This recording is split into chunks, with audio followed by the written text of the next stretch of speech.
नवी सीधी live तस्वीर आपको कैथल की अनाज मंडी की जो कि जखोली अड्डा बस्ती है उसकी लाइव तस्वीरें दिखाई जाने लग रही है, जहां पर राज्यसभा सांसद रणदीप सिंह सुरजेवाला व विधायक आदित्य सुरजेवाला पहुंचे हैं। भव्य स्वागत करते हुए मंडी के आड़ती आपको नजर आएंगे और किसान और आड़ती के जो बीच मेल मिलाप होता है उसके बारे में भी राज्यसभा सांसद रणदीप सिंह सुरजेवाला कहते हुए नजर आए। आइए देखते हैं पूरा वीडियो।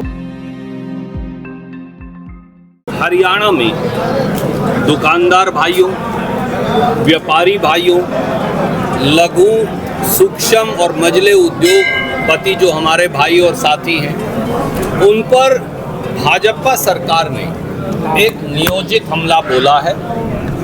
दुकानदार की दुकानदारी ई कॉमर्स और रिटेल को खोलकर उसके माध्यम से ख़त्म करके, आड़ती की 2.5% आड़त को ख़त्म कर और उसे ढुलाई के ठेकेदारों के जंजाल और घटती के जंजाल में फंसाकर उद्योगपतियों को इस प्रकार जो चौतरफा दुनिया में संकट है, उनका माल चाहे वो चावल उद्योग का माल पड़ा है बंदरगाहों पर और चाहे पूरा कपड़ा उद्योग बर्बादी की कगार पर खड़ा है, उनका माल जैसे खराब हो रहा है, उसकी कोई मदद ना करके आज इसे लेकर मंडी में हमने सबने रामनिवास मित्तल जी, रामचंद्र गुर्जर जी, कुलदीप दिलोवाड़ी जी, इनके नेतृत्व में बैठक कर ये निर्णय किया कि हम मिलकर हमारे आड़ती भाइयों, दुकानदार भाइयों, उद्योगपति भाइयों के साथ उनकी मांगों को लेकर भी संघर्ष करेंगे।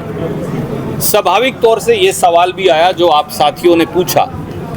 कैथल सहित पूरे हरियाणा और देश के बच्चे आज जंतर मंतर पर बैठे हैं। सरकार क्या कर रही है? जो वो भोजन खा रहे हैं ऑनलाइन ऑर्डर करके, वो उस भोजन के पर्चे उठा कर उन कंपनियों, होटल और रेस्टोरेंट को नोटिस दे रही है कि तुम इन बच्चों को खाना और पानी नहीं दे सकते। सरकार क्या कर रही है? सरकार ने जंतर मंतर नहीं, पूरी दिल्ली के 2.5 किलोमीटर क्षेत्र में चारों तरफ इंटरनेट की सेवाएं बंद कर दी। सरकार क्या कर रही है? सरकार फेशियल रिकॉग्निशन के कैमरे निकालकर हमारे बच्चों की फोटो लेकर उन पर आपराधिक मुकदमे दर्ज करने की तैयारी कर रही है। सरकार क्या कर रही है बीजेपी की?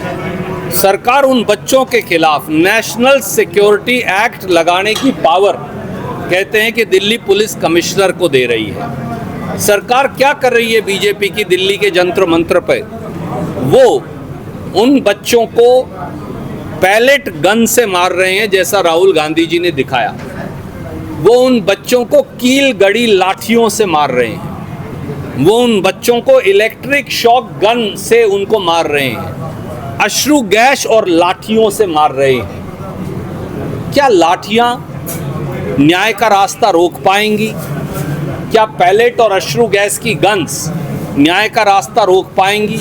और हमारे बच्चे क्या कह रहे हैं? वो कह रहे हैं धर्मेंद्र प्रधान का इस्तीफा लो, बच्चों को मुआवजा दो और संसद में चर्चा करो। मोदी जी क्या कर रहे हैं? कह रहे हैं कल कैबिनेट मीटिंग बुलाई और अपने मंत्रियों को कहा इंस्टाग्राम पे रील बनाओ। रील बनाने से देश चलेगा? देश का प्रधानमंत्री कह रहा है रील बनाओ, इंस्टाग्राम पे रील बनाओ, फॉलोवर बढ़ाओ। ये देश रील वाला है या देश कोई सार्थक न्याय देने वाला है बच्चों को? वित्त मंत्री क्या कह रही हैं? पेपर लीक से बड़ा फायदा होता है। वित्त मंत्री निर्मला सीतारमण जी ये कह रही हैं, उनका वीडियो भी कल हमने देखा। वो कह रही हैं पेपर लीक से बच्चों को और टाइम मिल गया। अब हम समझ गए 152 पेपर क्यों लीक किए हैं, तो बच्चों को टाइम देने के लिए कर रहे हैं। इसका मतलब आगे भी ये पेपर लीक करवाएंगे क्योंकि बच्चों को टाइम मिलता है। एनटीए के अंदर केवल 25 कर्मचारी हैं। कच्चे कर्मचारियों या कॉन्ट्रैक्टर एम्प्लॉयज़ को हटाकर कह रहे हैं ये होगा। अब मोदी जी ये कह रहे हैं कि हम कानून लाएंगे। मोदी जी किसका बेवकूफ़ बना रहे हैं आप? कानून तो 2024 में भी आप नीट पेपर लीक के बाद लाए थे। Public examination prevention of unfair means act 2024 है वो, उसमें भी करोड़ों रुपए की जुर्माना और सज़ा का 10 साल की सज़ा का प्रावधान है। तो भैया कानून के ऊपर कानून बनाकर क्या करोगे? कानून की ज़रूरत नहीं, धर्मेंद्र प्रधान के इस्तीफे की ज़रूरत है।